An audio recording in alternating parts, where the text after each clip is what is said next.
नमस्कार. नमस्कार. काय नाव म्हणत आपलं? मालवाई नामदेव मिंडे, ग्रामपंचायतीचे सदस्य संविधानी गावचे आहात का? हा. एकंदरीत ते विधानसभेचे वारं वाटते तर आपल्या गावात कुणाची चर्चा, काय हालचाल? साहेबांचीच. कोणते साहेब? वळसे पाटील. का बरं वळसे पाटील? अहो, त्यांनी इतकं निधी आणलेला आहे आणि अक्षरशः निधी तर देऊ द्याच, पण अख्खी जनता जगवली असेल तर वळसे पाटलांनी. तुम्हाला सांगते, अक्षरशः ते वळसे पाटील झालं, दादा झालं, हे आंबेगावचे शिरूरचे 2 हिरे आहेत. ते जर हिरे हरपले तर जनता तडफडून मरणारी. ही आमची तळतळ आहे.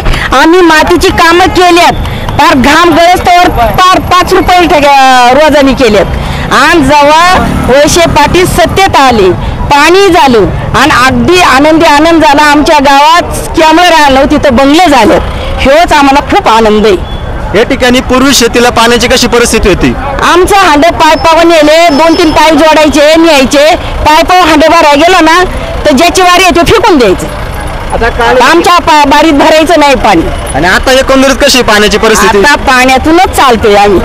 पाण्यातूनच चालतात का? वळसे पाटील आणि दादा हे दोघं म्हणजे जरी नसेल राम लक्ष्मण लोक म्हणतात, पण ते निश्चितच आहे. आणि राम राज्यच दिलेलं आहे सगळ्यांना, अख्ख्या 2 तालुक्यांना त्यांनी. आता काल या ठिकाणी शरदचंद्रजी पवार यांची सभा झाली. त्यांनी असं बोललं आहे की दिलीपराव वळसे पाटील यांना गद्दार म्हणून संबोधलं आहे. काय सांगाल याबाबत, तुम्ही काय बोला? ह्या बाबत गद्दार नाही येते, पण काय होतं, थोडासा दुरावा झाला का पीळ पडतो, तसा त्यांच्यात पीळ पडलेला आहे. साहेबही चांगलेच होते, आम्ही त्यांना पण वाईट बोलत नाही.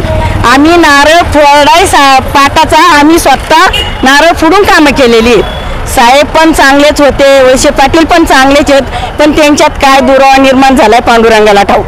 हे ठिकाणी जे दुसरे उमेदवार आहेत देवदत्तजी निकम साहेब, त्यांच्याबद्दल काय सांगशाल? आता ते यांच्यातच होते. आता काय झालं आणि कसं झालं, आपण कसं एकदम त्यांच्या ताटाखाली झुरळं पण नाहीत ना. आता या ठिकाणी जो डीबीए धरणाचं पाणी आहे ते पाणी त्याला खालच्या साईडने बोगदा करून कर्जत जामखेडला नेण्याचा घाट घातलाय. काय सांगाल?